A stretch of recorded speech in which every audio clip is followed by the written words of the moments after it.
discuss about vector form of Coulomb's law. Hope everyone is safe and healthy at home. So straight way we move our topic. Vector form of Coulomb's law. Last video में हमने ये बताया था vector form of Coulomb's law.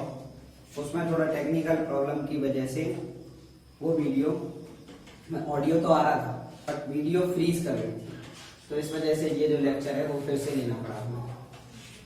तो यहाँ पे ये diagram हमने ड्रॉ किया है जिसमें OX is a x-axis and OY is a y-axis.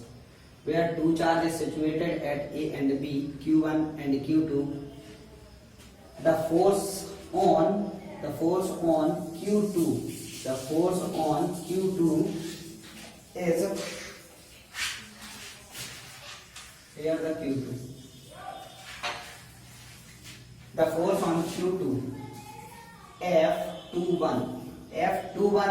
अब आपको यहाँ पे मेन इस टॉपिक में, और ये जो टॉपिक है वेरी वेरी मोस्ट इम्पोर्टेंट है एग्जाम पॉइंट ऑफ व्यू से, तो इसमें मेन जो टॉपिक आपको याद रखना है या जो मेन पॉइंट्स याद रखने हैं वो आपको यही याद रखना कि कब यहाँ पे 2 1 होगा, कब यहाँ पे 1 और 2 होगा. यही सेम केस आएगा आपका डिस्टेंस के साथ में. डिस्टेंस मीन्स r, क्योंकि पोजीशन वेक्टर हम लेके चल रहे हैं. तो यहाँ पे इसमें 2 1 1 2 क्या ये फंक्शन है, क्या इसके लॉजिक है, तो उसको थोड़ा सा समझने के लिए, वैसे बुक में कई सारी बुक्स में और एनसीईआरटी बुक्स में कुछ डिफरेंट केस में बताया है. आपको सिंपल वे में इस ट्रिक के थ्रू ये बताते हैं कि ये जो डेरिवेशन है वो सिंपल वे में कैसे समझी जा सकती है. और इस वीडियो को आप 2-3 बार रिवाइज करना तो ये सारा टॉपिक बिल्कुल ही क्लियर हो जाएगा. तो इसमें first of all A and B दो पॉइंट थे, Q1 Q2 वहां पे हमने चार्ज रखे थे. अब ये क्या होगा, इस डायग्राम का डिस्क्रिप्शन भी होगा क्योंकि ये एक डेरिवेशन है. तो इस डायग्राम का डिस्क्रिप्शन आप लिखना.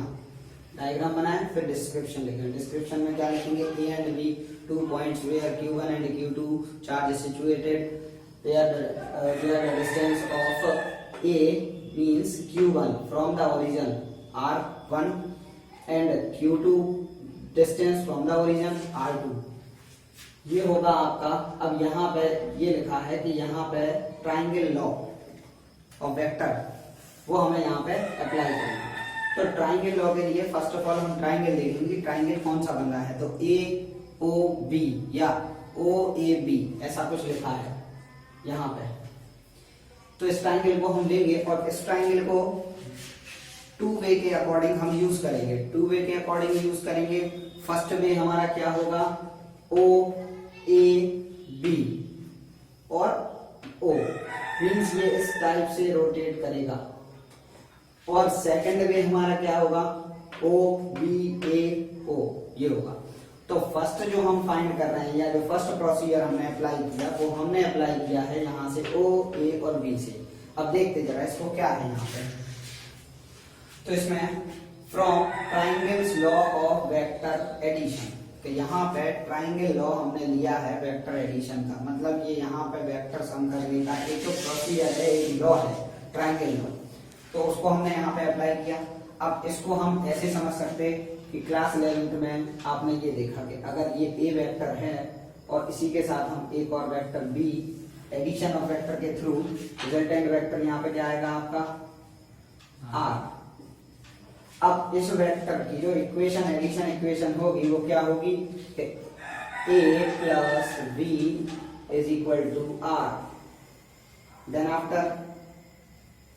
आफ्टर अब इसमें हमें अगर एक ही वैल्यू निकालनी ओनली और रिजल्टेंट वेक्टर आपको पता है, तो क्या करेंगे हम, रिजल्टेंट से B को माइनस कर देंगे तो रेस्ट पार्ट क्या होगा हमारा आंसर A का. यही सेम प्रोसीजर हमने यहाँ पे किया.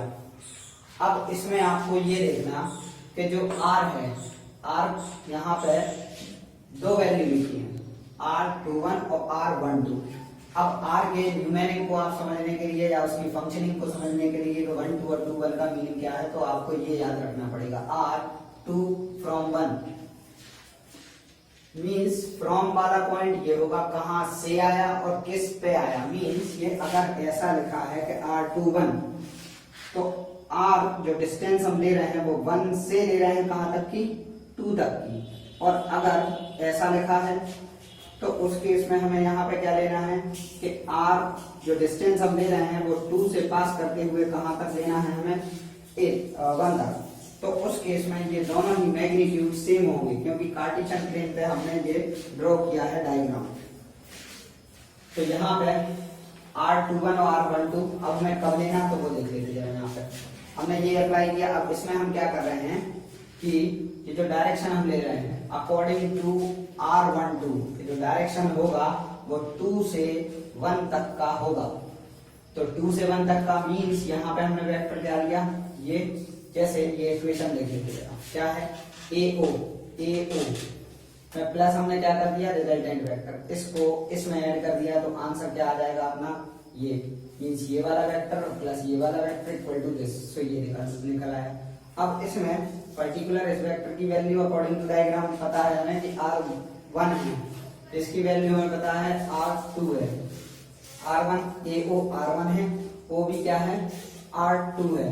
अब A to B ये डायरेक्शन किस टाइप से रहा A to B, तो A to B मीन्स 1 ये 2 कि हम कहां तक ले रहे हैं 2 तक, 1 से 2 तक। अब ये आ गया। फिर यहाँ पे हमने r12 की वैल्यू निकाली is equal to r2 minus r1 कि ये जो रिजल्टेंट वेक्टर है उससे ये वाला वेक्टर हम माइनस कर देंगे तो ये निकल आएगा। ये है रिजल्टेंट वेक्टर से b वेक्टर माइनस कर दिया तो बचा क्या a वेक्टर। ये सेम प्रोसीजर, ये थोड़ा सा लॉजिक इस पर सेट करके देखना आप, तो ये थोड़ा सा बड़ा हो जाएगा इस वजह से नहीं बताया, एक दो बार देखोगे तो आ जाएगा। एस सिमिलर इक्वेशन ये किसके लिए था 1 2 के लिए। अब ये 2 1 के लिए क्या होगा, यहाँ पे इंटरचेंज पोजीशन हो जाएगी। यहाँ पे क्या आ जाएगा 1 माइनस 2, यहाँ पे 2 माइनस 1 था 1 माइनस 2 हो जाएगा।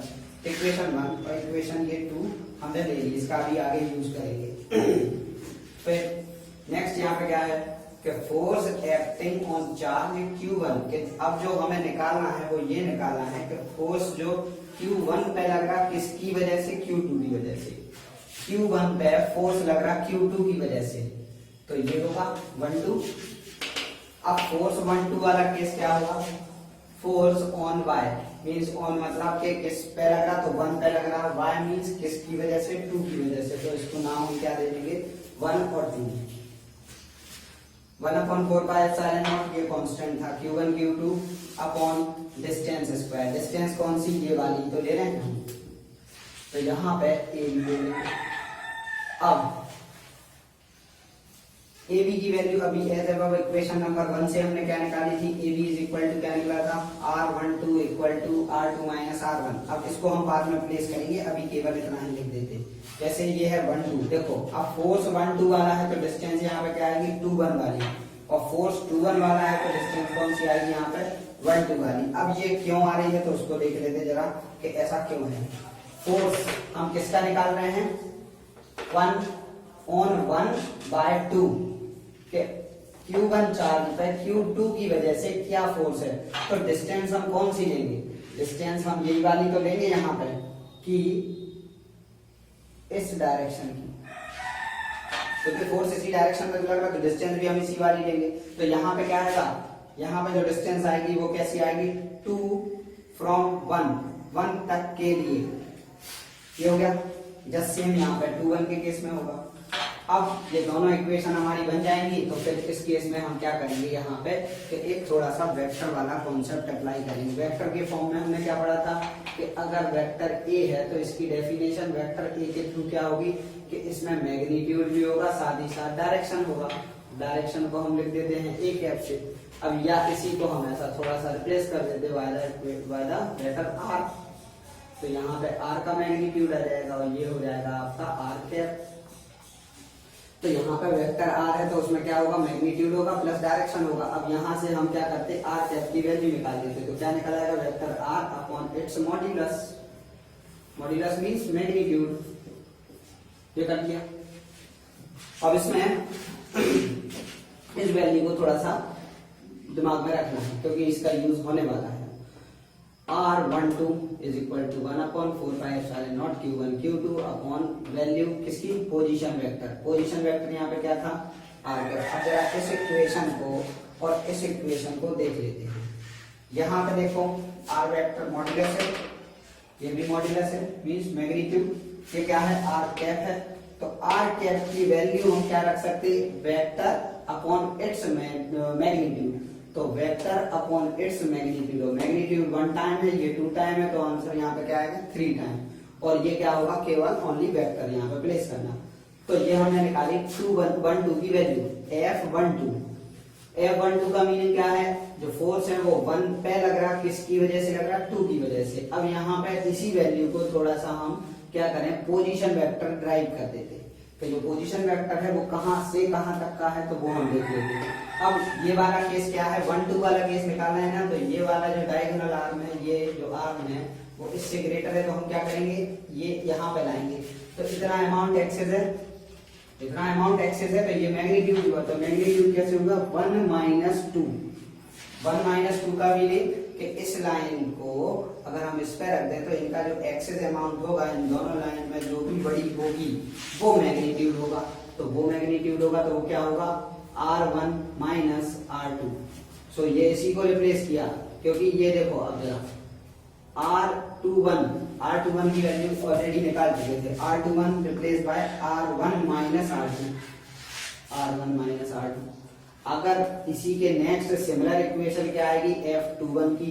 तो F21 के केस में क्या होगा, कि जो डिस्टेंस होगी F21 वाली में डिस्टेंस क्या आएगी, R12 को हम क्या करेंगे, R12 को R2 - R2 से रिप्लेस कर देंगे। यहाँ पे क्या आ जाएगा, वेक्टर आ जाएगा, जो मैग्नीट्यूड होगा 3 टाइम आएगा, क्योंकि 3 टाइम अभी हम समझ चुके यहाँ से।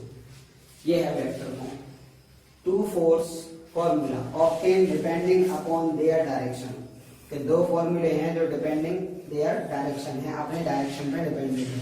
अब एक चीज थोड़ा सा और लास्ट में देखना कि ये वेक्टर फॉर्म इसी का क्यों पढ़ा।